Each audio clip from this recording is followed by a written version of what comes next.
Ok, então vamos aqui para a parte 2 da aula 9, né, de operações com arquivos. Nós vamos ver aqui um programa que ele é bastante interessante, vai ser útil e é uma técnica que a gente usa para fazer leitura de arquivos, né, e mais tarde a gente vai ver quando eu tiver que dimensionar tamanhos de matrizes e vetores, que você tem que saber o número de linhas que existe no arquivo com informações. Tá? Então o que acontece? Você tem duas formas de você fazer isso. Você pega um arquivo de dados, né, e você abre lá, vê quantas linhas você tem. Por quê? Porque o número de vezes que você vai ter que dar o comando de leitura, read, né, tem que ser exatamente o número de linhas. Se você tentar ler um número de linhas a mais do que tem lá no arquivo, vai aparecer a mensagem de erro. Por quê? Porque você já passou o final do arquivo, o E ou F, o end of file. Aí você tenta ler de novo, dá uma mensagem de erro. Se o número de comandos de leitura que você der for menor do que o tamanho do arquivo, você vai perder dados que eventualmente você iria precisar. Aí o que você teria que fazer? Toda vez você tem que abrir o arquivo, aí contar o número de linhas que você tem, ver qual é, aí você vai lá no teu programa, coloca o número de linhas que você quer ler, aí tem que compilar. Aí vamos supor, você quer usar o mesmo programa para ler o mesmo tipo de dado, mas o teu arquivo tem um tamanho diferente. Aí você teria que contar, ir lá no teu arquivo, no teu código-fonte, trocar o número de vezes que você vai ter leitura, e aí compilar de novo. A técnica que eu vou mostrar para vocês, o próprio programa, ele vai lá, verifica quantas linhas tem e, de forma adequada, ele faz a leitura sem que exista essa necessidade de você previamente conhecer o número de linhas, tá? E isso dá muita flexibilidade no uso dessa funcionalidade para usar em programas diferentes. Isso eu também vou falar para vocês. Toda vez que vocês estiverem trabalhando com arquivos de dados, é necessário que o arquivo tenha alguma estrutura. Não pode ser um arquivo todo bagunçado, cada linha tem a informação de um jeito, né? Eu vou dar um exemplo para vocês de um arquivo aqui. É um arquivo de dados, tá? Que esse arquivo aqui eu peguei numa base de dados era o que se chamava NCDC americano, National Climate Data Center, é o banco de dados climáticos que tem da NOAA, né? Então, isso aqui é um arquivo de dados, médias diárias, de diversas variáveis meteorológicas, né? Temperatura, pressão atmosférica, velocidade do vento. Tem várias colunas aqui com dados, né? Temperatura do ponto de orvalho, umidade, uma série de dados meteorológicos. Aqui vem o identificador da estação. Isso aqui são dados de observação do aeroporto Afonso Pena. Tá? Então ele é identificado como 83840, o número da estação. Esse outro zero aqui é uma codificação lá deles, do NCDC. Aqui é 999, o 9 5 vezes aqui, é porque se a estação é americana tem um código. Caso não seja, eles botam esses 9 aqui. Aqui é a data, 2009-10/01, ano, mês e dia. Então, são dados médias diárias das variáveis para cada uma dessas datas de outubro de 2009. Aqui a temperatura, a média de temperatura. E aqui diz, ó, o número de temperaturas que foram utilizadas para calcular essa média aqui. No caso, foram 24. Alguns dias falha, ó, 23. Aqui é outra temperatura, chamada temperatura do ponto de orvalho, que a gente avalia a umidade do ar com essas duas temperaturas. Aqui também o número de valores que foi utilizado para calcular a média. Aí, aqui tem dois tipos de pressão atmosférica, é a pressão na superfície e pressão reduzida ao nível do mar. Essa daqui é a pressão na superfície, ou seja, no nível da estação, é em torno de 918 HPa. E aqui tem cada linha, cada coluna, melhor dizendo, tem uma informação. Aqui, se não me engano, a velocidade máxima do vento, tem várias informações aqui. Então vocês veem, ó, esse arquivo é do jeito que eu puxei ele de lá, todo organizado, as colunas elas são organizadas, ó, começa a representação dos dados, os campos têm o mesmo tamanho, né? Então isso daqui é uma base de dados organizada, ó, tudo certinho.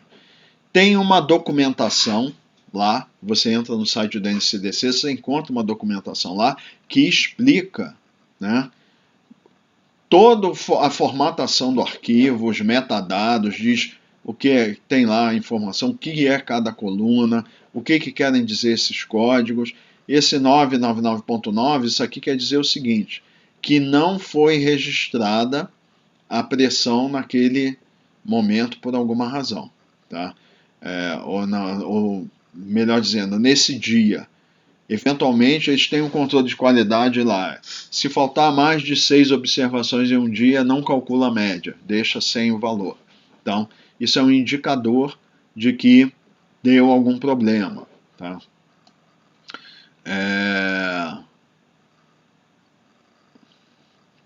Então, nessa documentação vem tudo. Então, uma boa base de dados, bem organizada, bem preparada, ela vem assim. Tem uma documentação correta que diz que tipo de dado, o que tem em cada coluna. Então, por exemplo, aqui são temperaturas, só que essas temperaturas aqui estão em grau Fahrenheit. Tá? Embora seja observado aqui no aeroporto Afonso Pena em graus Celsius, lá a base de dados, como é americana, eles convertem isso aqui para Fahrenheit. Então você tem que saber qual é a unidade de temperatura que está sendo utilizada. Onde a gente descobre isso? É na documentação. Então, uma boa base de dados, bem organizada, ela é assim. Os dados vêm em arquivos bem estruturados e organizados e tem uma boa documentação. Tá? Então, o formato desses dados aqui sempre vem o mesmo tipo de dado.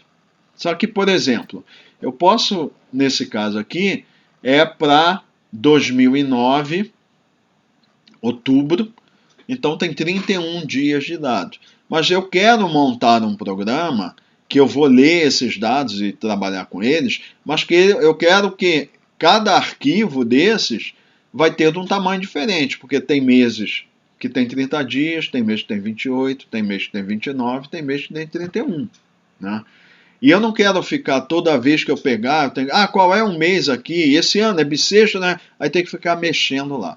Eu vou fazer um programa em que a primeira coisa que eu vou fazer, eu vou ler o arquivo e só contar o número de linhas que ele tem. Terminada essa contagem de leitura, contagem de linhas, eu vou retornar ao início do programa com rewind, e aí eu vou fazer a leitura dos dados que efetivamente me interessam. E nós vamos ler esta coluna de dados aqui, ó, essa e essa. Eu só quero esses dois dados, o resto não me interessa. Então eu vou formatar adequadamente para que eu leia esse dado e esse dado. Tá? Então esse aqui vai ser o trabalho que a gente vai fazer. Ok? Então vamos lá. Esse código aqui, SBCT, isso daqui é o código do aeroporto Afonso Pena. Tá? Esse é o código que é utilizado internacionalmente pelo aeroporto Afonso Pena, é SBCT. Tá? Para essa finalidade não o código do aeroporto, que é CWB, é o código aqui da estação meteorológica do aeroporto, que é SBCT. Tá? Então, vamos lá. O nome desse programa é PROC-Dados, né? Então, o programa para demonstrar o uso da cláusula EOSTAT para leitura de arquivos, e a gente vai usar aqui alguns comandos de formatação também. Tá? Então, autor, data. Aqui, nós vamos utilizar este programa depois para usando arrays, que são matrizes. Mas no momento a gente só vai fazer a leitura, porque esse programa originalmente eu fiz já para trabalhar com matrizes, mas eu achei interessante colocar aqui primeiro para mostrar como é que a gente pode, usando esses recursos de I/O, né, de operação de I/O, que é a entrada e saída de dados, implementar essa funcionalidade que ajuda a gente bastante. Variáveis que eu vou utilizar inteiras. E cont_l é o contador de linhas. Então é um contador que ele vai somando cada linha que eu conseguir ler. E L máximo vai ser o número máximo de linha. Então, IL max, melhor dizendo. E aí, quando eu encerrar a minha leitura e tiver o tamanho do arquivo, eu vou salvar nessa variável. Infostat é o nome da minha variável de IOStat. Então, ela vai dar o status da leitura do arquivo. Se for igual a 0, quer dizer que a leitura foi ok. E se for diferente de 0, houve algum problema na leitura. Reais. Aí, aqui, nessas variáveis, dado em 1, dado em 2, eu vou armazenar os valores dessa variável e dessa variável aqui. Tá? Desculpe. Dessa coluna e dessa coluna. Vai para a variável 1 e 2. Tá? Que são as variáveis dado em 1, dado em 2. E eu vou ter uma variável que é uma variável muda, caractere, chamada cdummy. Dummy na realidade é manequim, boneco, alguma coisa assim. Tá? Aquela coleção, não sei o que, for dummies, né? O dummy quer dizer alguma coisa que é limitado, que não pensa, né? Então, a variável que a gente chama variável dummy, muita gente em português chama de variável muda. Tá? Então, ela é uma variável auxiliar que ela entra aqui, que a finalidade dela é só ocupar um determinado espaço para facilitar a minha vida no que eu estou fazendo de leitura. Especificamente aqui, como eu vou usar, essa é uma forma. Novamente, vocês já devem ter percebido que não existe só uma forma de você resolver um problema por programação. Tem várias abordagens diferentes. Eu me acostumei a fazer assim. Eu aprendi com um professor que ele falou, ele gostava de usar isso e eu achei interessante. Mas se vocês pensarem em uma outra forma diferente, tem liberdade para utilizar as técnicas que vocês acharem mais convenientes. Tá? Eu estou mostrando aqui as coisas que eu estou mais acostumado a utilizar. E a ideia, ela tem 22 posições, essa variável caractere. Mas por quê? Olha só. Eu quero ler a partir daqui, ó, dessa posição. O primeiro número que eu vou ler é a partir daqui. Tá? Então, o primeiro valor é esse. Então, ó, tudo que está para cá não me interessa. Mas eu quero posicionar o meu cursor aqui. Eu poderia usar aquele tabulador, o T, já trazer direto para cá. Agora, eu estou mostrando uma outra forma de vocês fazerem, que é o quê? Se vocês olharem aqui, ó, essa posição é a posição 23. Então, lembra, ó, a posição 1, ela é desse primeiro número aqui. 2 é do segundo e assim sucessivamente. Então, a posição 22 é o último número dessa linha aqui, até essa data. No momento, não me interessa ler a data. Tá? Então, o que eu vou fazer? Eu vou pular tudo isso aqui e vou ler isso aqui como se fosse uma cadeia de caracteres. Não interessa aqui se é letra, número, não interessa. Eu só quero que o cursor saia daqui e venha para essa primeira posição aqui. Tá? Eu poderia ter mandado ler até essa posição aqui imediatamente anterior. É uma outra forma. Então, eu poderia criar a variável cdummy com tamanho 26. E aí eu leio, vou ler sedame na primeira linha. Ele vai pegar isso tudo aqui e vai posicionar o meu cursor. Ele vai ler até aqui, terminou, ele fica pronto para ler o número. Tá? É uma forma de fazer. Eu vou ler assim, eu vou colocar uma variável tamanho 22, ela vai ler isso tudo, o cursor vai parar aqui. Aí depois eu vou mandar pular 4 espaços. 1, 2, 3, 4. E aqui eu estou pronto para ler meu número. Qual é o formato do meu número? 1, 2, 3, 4. São 4 posições com uma casa decimal e é um número de ponto flutuante, F4.1. Aí eu vou querer ler esse próximo aqui. Então, a forma que eu vou fazer, então eu já estou falando da formatação aqui. A gente vai voltar aqui. A22, 4x, pulei 4 posições, li o F4.1. E agora é uma outra forma. Eu poderia ter colocado uma outra variável, sedame aqui, ler aqui e pular 4 espaços, mas eu vou diretamente, eu coloquei assim. Não, agora eu vou pular 7 espaços. Então eu vou 1, 2, 3, 4, 5, 6, 7.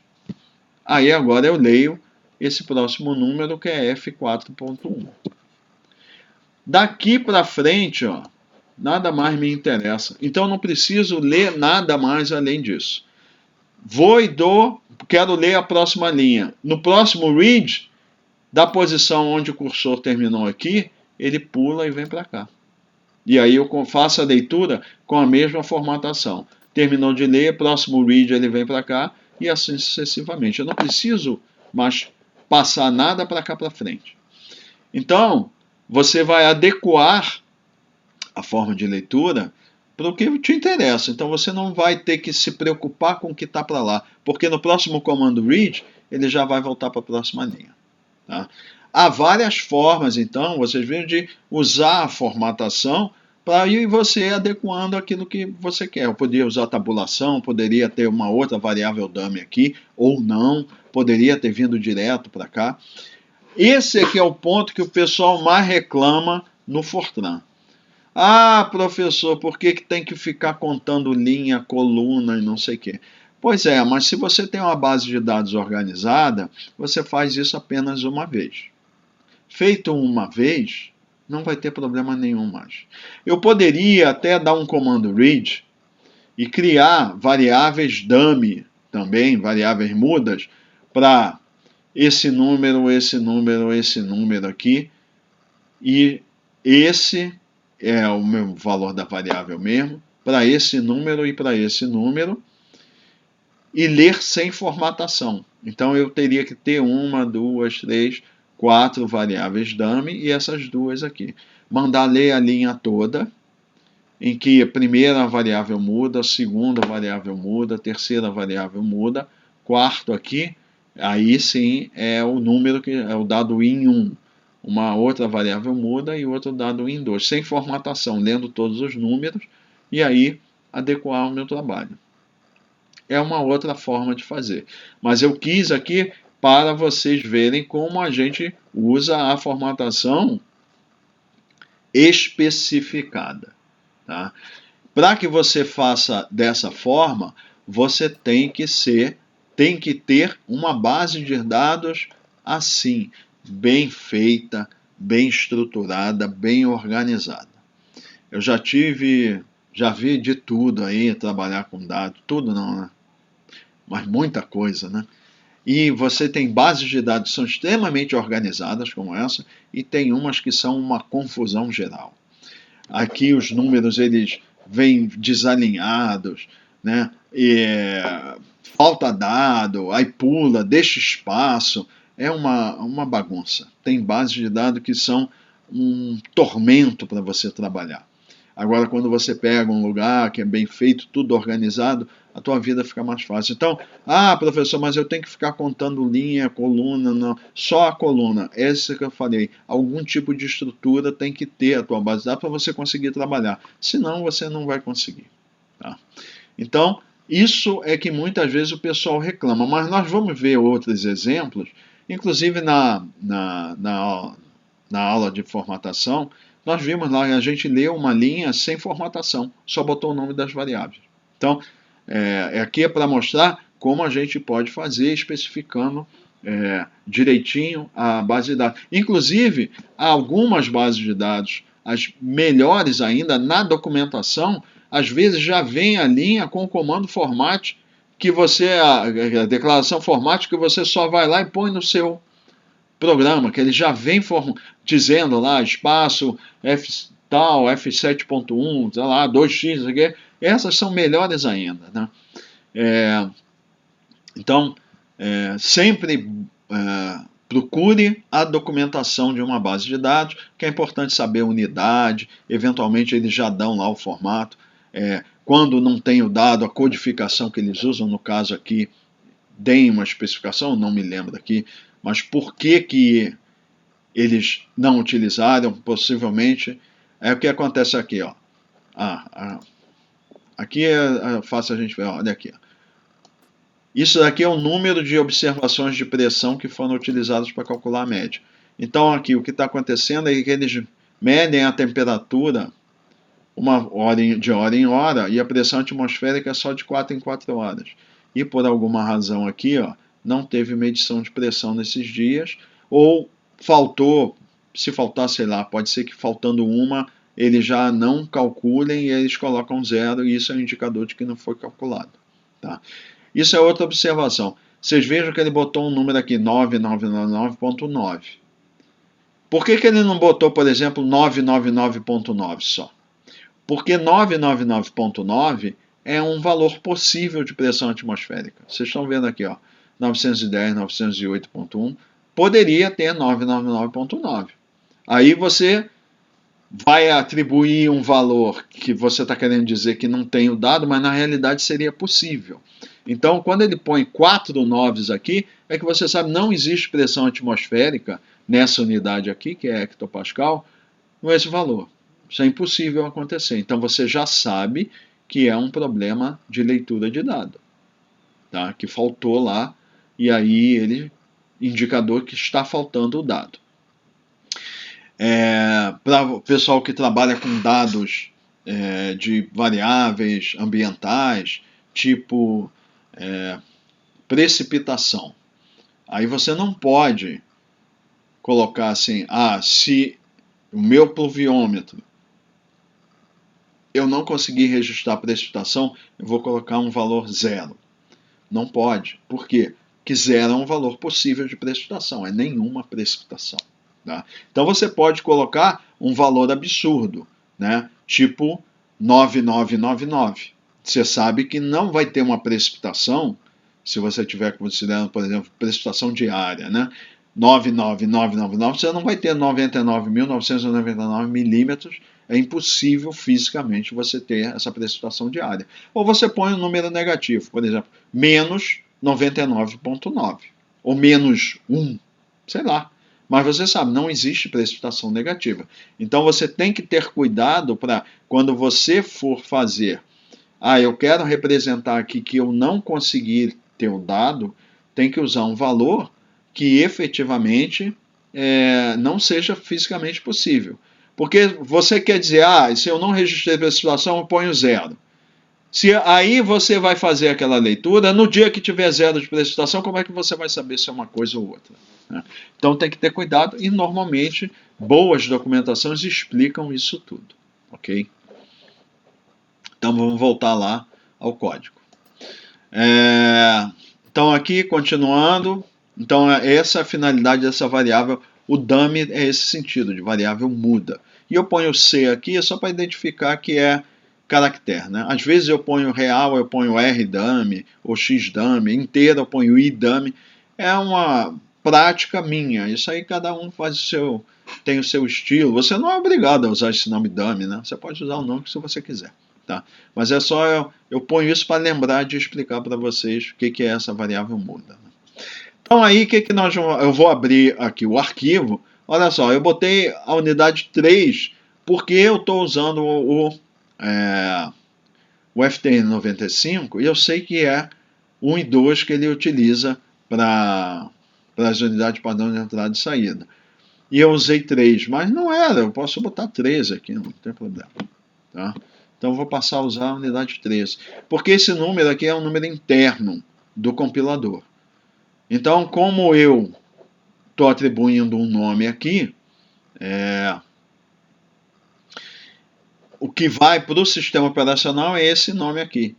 Durante a execução é que ele vai atribuir esse número 13. Depois de terminar o programa, esse número vai embora, o que interessa é o que fica lá registrado no disco. Tá?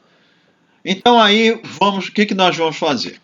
Nós vamos pegar agora e vamos ler o arquivo, tá? Linha por linha, só para contar o número de linhas. Então eu vou inicializar o meu contador aqui, que é o contador de linha, e conte L, que eu declarei aqui, ó, variável contadora de linha. 0, então não tenho nenhum valor ali. Aí eu vou criar aqui um do controlado condicionalmente, tá? Então vamos lá. Do, aí o comentário. Na instrução de leitura que vem logo a seguir, inclui-se a cláusula IOSTAT igual, que receberá a informação sobre o status da leitura na forma de um número inteiro, como a gente viu. E o colocará na variável inteira InfoStat, que é essa que a gente declarou aqui. Ou qualquer outro nome que eu defina. Eu quis dar o nome de InfoStat. O que acontece? Se a operação for bem sucedida, ele vai armazenar um 0. Se não for bem sucedida, vai ser um número diferente de 0. E aí, então, o que eu vou fazer? Vem o comando mesmo. Read na unidade. Então, vou mudar aqui para 13. Tá? IOSTAT igual ao InfoStat. Então, eu botei aqui, ó, o asterisco, voltando, desculpe. 13 é a unidade. No formato, eu não vou definir um formato. Aí eu stat igual ao InfoStat, fecha e não põe nada. Eu só quero ver assim, eu conseguiria ler nesta linha, porque o que acontece? Enquanto tiver uma linha, o read ele consegue identificar que tem uma linha e poderia ler. Não preciso nem ler nada, é só dizer assim, conseguiria ler aqui? Sim. Quando eu chego no end of file, no final, é a última linha. Aí que vem o end of file, vem no final, depois da última linha, vem o end of file. Então eu li a última linha, o cursor vem e fica posicionado o end of file. Se eu tentar ler, ele vai encontrar o identificador binário lá, ó, terminou o arquivo, aí vai dar a mensagem de erro. Aqui você não pode ler mais. Se eu tentar ler ali, então, a minha variável de IOSTAT vai carregar um valor que é diferente de 0. Mas como eu estou usando a variável de IOSTAT, ele não irá abortar o programa. Tá? Então, vem do leio. Aí eu testo. InfoStat é testada, comparando-se com 0. Se for igual, a leitura foi ok. Se o arquivo tiver acabado, ela será diferente de 0, pois eu falho na leitura. Porém, o programa não irá abortar. Tá? Por quê? Eu vou botar aqui, ó. If InfoStat igual a 0, then e conte L igual a conte L mais 1. Ou seja, se eu conseguir ler a linha, quer dizer que existe uma linha para ser lida. Então, o meu contador, eu somo 1. Tá? Então, meu contador era 0. Li a primeira linha, ok, tenho a primeira linha para ler. Então, meu contador passa a ser 1. Caso contrário, se for um valor diferente de 0, quer dizer, falhou a leitura. Então, isso quer dizer o quê? Que eu já tinha atingido a última linha. Né? Então, o que eu vou fazer? O valor que estava no contador, eu vou armazenar em L máximo. Eu não somo mais uma, então. Quer dizer que a última linha que eu li, o último valor de conte L, corresponde à última linha que eu li. Aquela era a última linha do arquivo. Então, já que eu não consegui ler nenhuma depois daquela, eu vou salvar esse valor como um número máximo e vou sair do meu loop, ó, exit loop. Aí eu vou sair do loop. Aqui o end if, para fechar o meu bloco if, else, and if, e o end do. Ou seja, ele entrou aqui, o contador está igual a 0. Do, lê a primeira linha, ok. Está igual a 0? Sim. Então, meu contador passa a ser 1. Aí ele sai do if. 2. Lê a segunda linha. Tá ok? Contador passa a ser 2. 3, 4. Chegou na última linha, sei lá. 100. Leu, ok, contei a centésima linha. Veio para cá. Tentou ler, não conseguiu. Porque não tem. Só tem 100 linhas. O que ele vai fazer? Vai testar a variável de estático, está com um valor que é diferente de zero. Então, o que ele vai fazer? Vai para isso aqui. Ó. O número anterior que eu tinha de contagem é o que vai ser o máximo e eu saio do loop. Aí, o que eu vou fazer? Eu vou escrever só para eu saber, é uma informação visual. Para eu que estou operando o programa, eu vou escrever aqui, número de linhas igual, ou seja, quantas linhas tem no meu programa, no meu arquivo. Naquele caso lá, a gente sabe que são 31, tá? Então ele vai escrever o número de linhas lá. E aí ele vai parar, eu botei aqui o read, asterisco, vírgula asterisco, é o quê? Ele vai apresentar essa mensagem e vai ficar paradinha lá. Aí eu vou apertar Enter, vou continuar. Agora eu vou efetivamente ler os dados, que eu sei agora quantas linhas eu tenho que ler. Tá? Eu poderia ter feito direto, ir lendo e testar o I/O estático e tal. Mas vocês vão ver que essa forma aqui que eu estou apresentando nesse programa, esse valor IL máximo, a gente vai utilizar para dimensionar o tamanho dos nossos vetores e matrizes. Então ele será necessário. Eu poderia fazer já direto a leitura aqui dos dados naquela formatação e terminar direitinho sem que houvesse um erro. Sim, eu poderia fazer isso, tá? Mas no caso aqui, eu quis mostrar, a intenção é mostrar que esse valor aqui a gente pode salvar ele e vai utilizar posteriormente, porque de forma geral a gente trabalha com dados carregados em matrizes, tá? Mas essa técnica aqui você pode utilizar para fazer leitura direta, terminou de ler, acabou, tá? Então, é só para mostrar que é possível fazer de outra forma. Então, aqui, ó, para utilizar o arquivo a partir de agora, devo voltar ao seu início usando o rewind. Então, o que aconteceu? Eu terminei, foi até o finalzinho do arquivo, terminou, parou ali. Agora eu vou ler meus dados de novo. Aí eu dou o rewind, volto lá. Então, no caso, a unidade é 13 agora. Tá?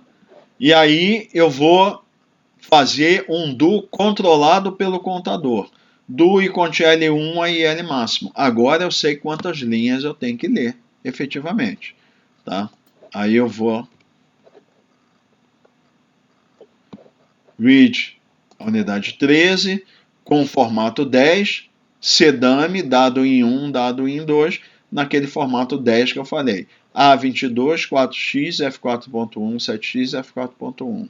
Então A22, é isso tudo aqui, 4x, F4.1, 7x, F4.1.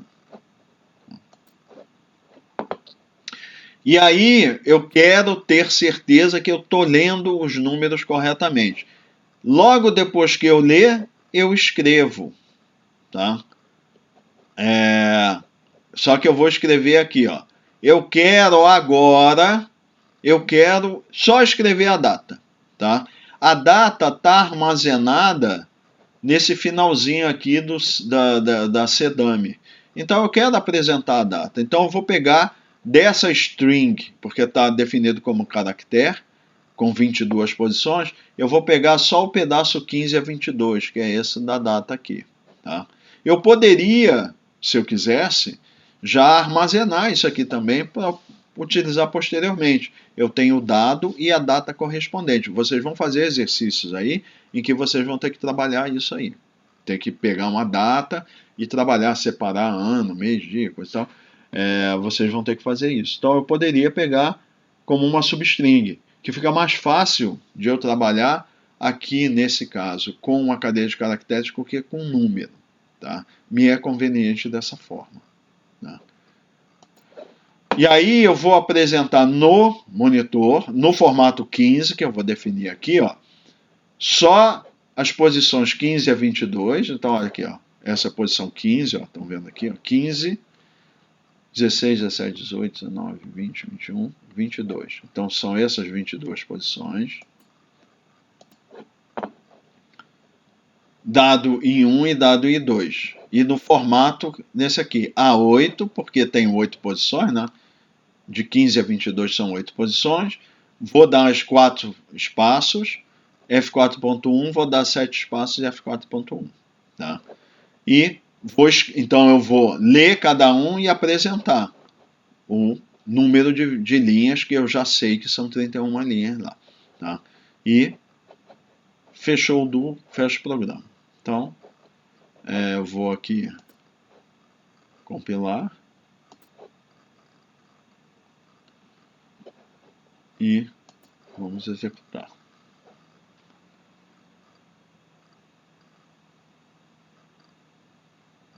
Então, contou o número de linha certa, aguardando. E aqui, ó, pegou a data, a primeira temperatura, a segunda e assim sucessivamente. Aí eu posso vir aqui, no meu arquivo, 52.550.6. Vamos olhar lá, 52.550.6. Ah, então tá certo, aparentemente a leitura foi feita corretamente. Aí eu tenho certeza que essa parte do programa está pronta. Então vamos supor que eu tivesse um programa que agora eu vou pegar essas temperaturas, vou calcular a umidade relativa, vou fazer estatística, calcular a máxima, a média, desvio padrão, seja lá o que for. Mas antes de eu passar para as próximas fases do programa, primeiro essa eu tenho que ter certeza que está fazendo as coisas corretamente. Tá? Então é dentro daquela ideia da abordagem top-down. Eu tenho um programa enorme que eu vou processar um monte de dados. Lá, a primeira coisa que eu vou fazer é ler os dados. Então, quer dizer, depois de compreender o problema, montar o algoritmo, coisa e tal, vou fazendo parte a parte. Esse passo é crucial. Por quê? Se você errar na leitura do dado, vai errar tudo para frente. Então você tem que ter certeza que esta etapa foi realizada corretamente. Ah, aqui está funcionando, estou lendo os dados, está tudo direitinho. Agora eu vou passar para as próximas fases. Ok? Então, eu não vou fazer aqui porque isso aqui a gente pode fazer o quanto quiser. Mas eu vou dar umas sugestões para vocês pegarem esse código. Aí o que vocês fazem? Vem aqui, por exemplo, muda o número da unidade. Tá? Coloca um número de unidade errado aqui, tentando ler, e vê o que acontece. Vê que tipo de erro pode dar. Coloca uma variável de I/O stat aqui com um número errado e modifica o programa e testa para ver se funciona. Tá? Tenta tirar aqui, botar o nome de uma variável que não existe e ler o número da variável de I/O stat que foi carregado lá para indicar aquele erro. Então, esse programa eu passo para vocês verem, aí vocês salvam ele com outro nome e modifiquem. É assim que a gente aprende. Vai lá, testa, porque vocês podem perguntar, professor, se acontecer isso, muita coisa eu não sei. Qual é o número da variável de I/O-stat se a variável que está lá não existe? Não sei. Vai lá e testa, que aí vocês vão descobrir. Tá? É assim, é explorando, indo lá, testando as coisas que a gente aprende. Ok? Então, isso aí encerra a segunda parte da nossa aula número 9, ok?